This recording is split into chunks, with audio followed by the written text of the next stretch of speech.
Hello my friends, so this video is different video than most of my videos, and usually I tend to edit my videos a lot and I cut my failures, but I will try to keep this video as it is. I will try not to edit it, so if you decide to stick around and watch the whole video, then please be patient because my voice can be a little bit it tends to crack sometimes.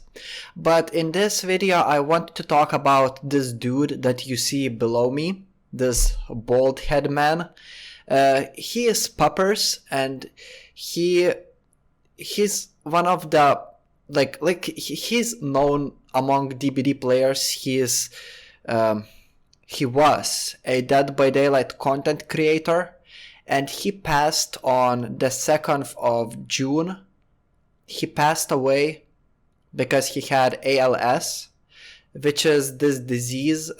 It affects your brain basically, and his arms stopped responding apparently. His legs stopped responding.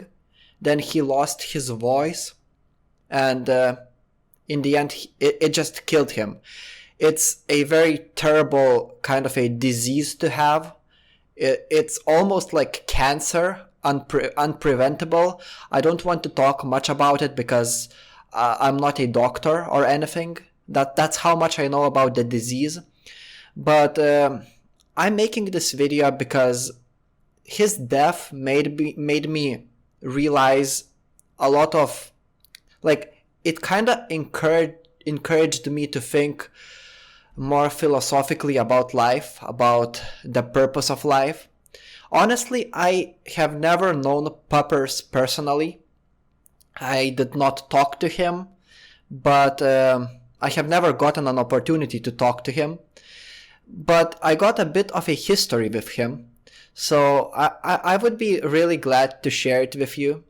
I really hope that there's something beyond this life, so he can rest calmly. And I remember 3 years ago, I started, I was kind of obsessed with Dead by Daylight and a few other games, and I'm this kind of a person who can never decide what game I should play, and I don't want to be a variety kind of a gamer. So I was like, should I stick with Dead by Daylight? Should I stick with CSGO? Should I play something else?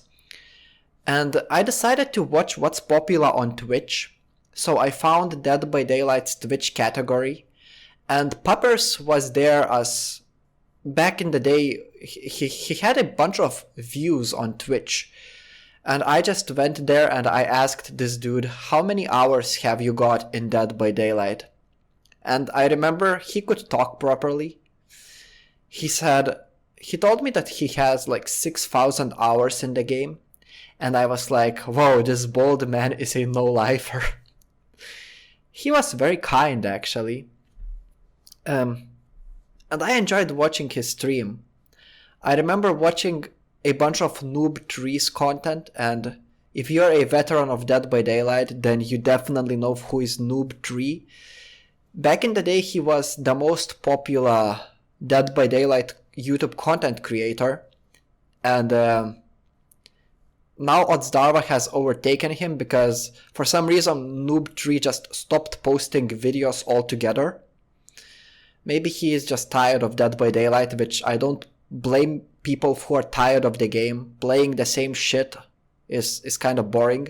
But I remember watching Noob3 and Puppers play Dead by Daylight together. And back in the day I thought Puppers is not a popular streamer.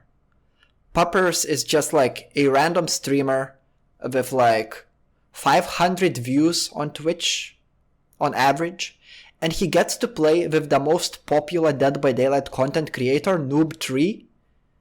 And I was so happy for Puppers because I was like, whoa, he must be feeling great because he gets to play with the most popular Dead by Daylight YouTuber.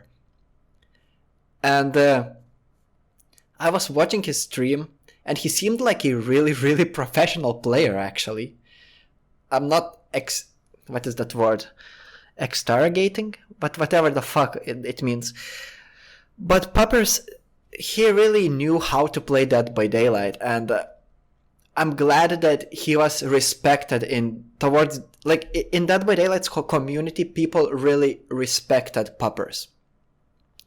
I think, yeah, there was a day when Dead by Daylight developers decided to give people free blood points, and I think the code was Puppers and something.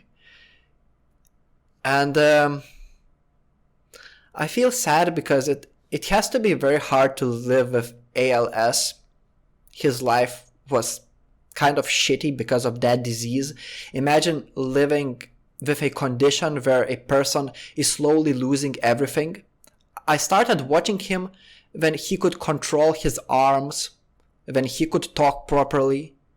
And I remember I think I watched him by the end of last year on Twitch, and he couldn't speak properly. He couldn't. Okay, I will not lie. There was one moment when I was like, this person sounds like one of those, I don't know how to put in good words, but he didn't sound normal. And thinking now, it's a terrible thing he had to deal with. And the worst part is that, okay, he's gone.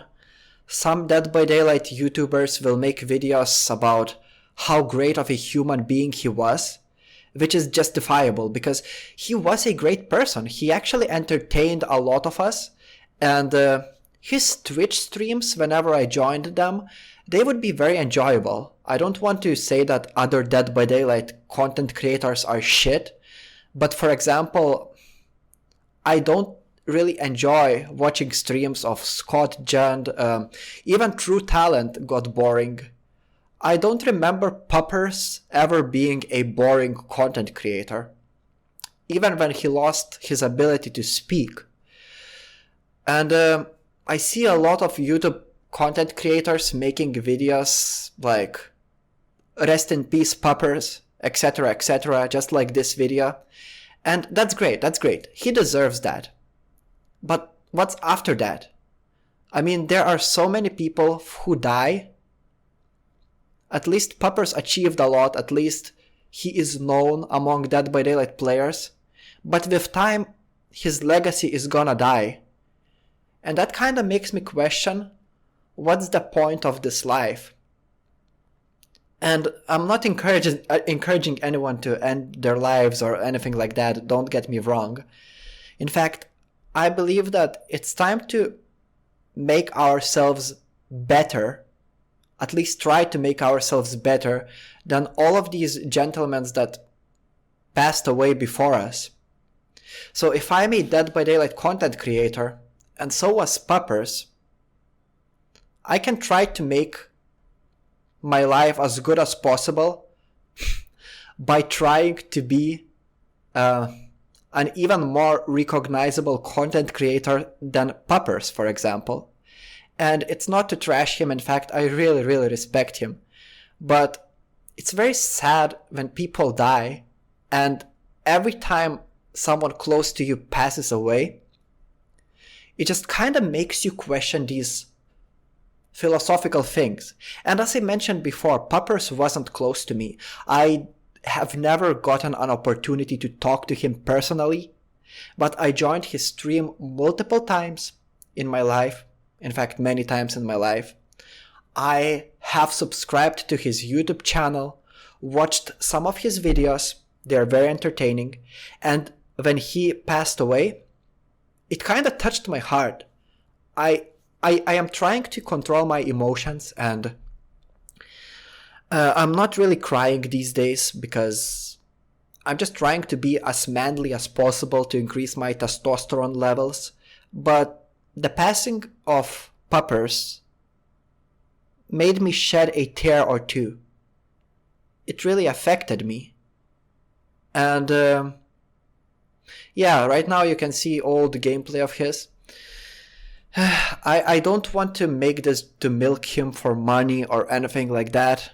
I'm making this video just to share with you I don't know, I guess my frustration with life, my appreciation of his life, and I'm not gonna make a video like this after like every passing of Dead by Daylight's content creator, but he was a great one. He was a great one, and yeah, respect. And my next video is gonna be probably with a lot of jokes like usual, but it's just sad to lose someone I really respect, and I could see him downgrade in every way because of his disease. Like, imagine starting watching a Dead by Daylight content creator who can clearly speak, and then 2 years later you tune into his stream and it turns out he lost his ability to speak. That literally happened with Puppers, and he couldn't control it. I'm glad that DBD community has taken care of him. Apparently, there's this content creator called Scott Jund, I think I pronounced his name right. He said that DBD community will pay for his funeral, which is great. But that's it for this video. Like, don't blame me for anything. Don't hate me for posting this video, because I'm gonna post something really, really fucking funny soon. That's it. See you later. Bye.